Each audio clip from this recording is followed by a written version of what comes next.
ख्वातीन हजरात, साल था 1995 और तारीख थी 25 जनवरी। रूस के रडार पर एक मिसाइल को देखा गया। गुमान हुआ कि ये एटमी मिसाइल है जो नॉर्वे के साहिल से फायर हुआ है। रूस में हलचल मच गई। उस वक्त के सदर बोरिस येल्टन की नींदें हराम हो गईं। सब सोच में पड़ गए कि ये रॉकेट रूस पर हमला तो नहीं। रूस ने जवाबी हमलों का सोच लिया, लेकिन चंद लम्हों बाद ही ये मालूम हुआ कि वो कोई हमला नहीं था और न ही वो एटमी मिसाइल था। रॉकेट को एक साइंसी तजुर्बे के लिए छोड़ा गया था।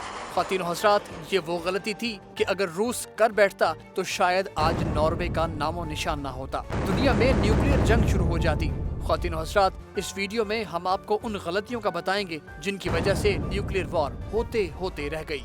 ख्वातीन हज़रात, आधी रात का वक्त था और तारीख थी 25 अक्टूबर 1962। हर तरफ सन्नाटा था। अमेरिका के शहर विस्कॉन्सिन में एक ट्रक तेजी से रनवे पर दौड़ रहा था। उसे एक तैयारे को रोकना था जो उड़ान भरने ही वाला था। इतने में अमेरिकी फौज के एहलकार ने फौजी बेस के पास एक साया देखा। उसको लगा कि सोवियत यूनियन ने उन पर हमला कर दिया है। उसने फौरन अलर्ट जारी कर दिया। उस इलाके में मौजूद हर एयर बेस पर सायरन बज गए। न्यूक्लियर मिसाइलों से लेस फाइटर जेट स्टार्ट हो गए। पायलट्स ने उड़ान की तैयारी पकड़ ली। चंद लम्हों बाद ये पता चला कि वो साया इंसान का नहीं बल्कि रीछ का था। अगर उस रोज वो गलती हो जाती तो दुनिया में तीसरी जंग अजीम शुरू हो जाती और दुनिया के नक्शे पर से कई मुल्कों का निशान मिट जाता। साल 2010 में अमेरिकी एयरफोर्स का 50 एटमी मिसाइलों से राबता टूट गया। मतलब एटमी मिसाइल खुद ब खुद चल सकते थे और कुछ पता न चलता कि कौन सा मुल्क किस मिसाइल का निशाना बना है। खबर मिलती तो सिर्फ तबाही की। इसी तरह 1980 में अमेरिकी एयर डिफेंस के सिस्टम्स ने ये खबर दी कि सोवियत यूनियन से 200 एटमी मिसाइल अमेरिका की तरफ दागे गए हैं। रात 3 बजे उस वक्त के वजीर दिफा विलियम पेरी का फोन बजा। उन्होंने अमेरिकी सदर को फौरी जगाने की बजाय 1 मिनट सोचा। इतनी ही देर में मालूम हो गया कि वो हमला था ही नहीं, वो कंप्यूटर चिप की खराबी थी जिसने गलत अलर्ट जारी कर दिया था। ख्वातीन हज़रात, दुनिया में तकरीबन 14,000 से जायद एटमी हथियार मौजूद हैं जो इतने खतरनाक हैं कि चंद लम्हों में 3 अरब लोगों को खत्म कर सकते हैं। ऐसे में इस तरह की गलतफहमियां और गलतियां तबाही का सबब बन सकती हैं।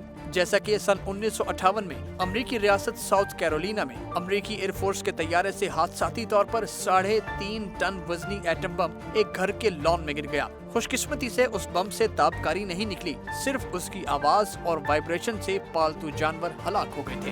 अब जरा गौर कीजिए, वो अमेरिका जो सारी दुनिया की एटमी सलाहियतों पर नजर रखता है, ईरान और नॉर्थ कोरिया पर पाबंदियां लगाता है, पाकिस्तान के एटमी प्रोग्राम को गैर महफूज कहता है, उसके अपने एटमी प्रोग्राम में कितनी बड़ी गलतियां होती हैं। आपको पता है इस वक्त अमेरिका की कई सैटेलाइट्स दुनिया भर में एटमी असले पर नजर रखे हुए हैं। मिसाइल मारा जाए या गलती से चल जाए, इससे फर्क नहीं पड़ता, क्योंकि मिसाइल जब चल जाता है तो उसकी वापसी नामुमकिन हो जाती है।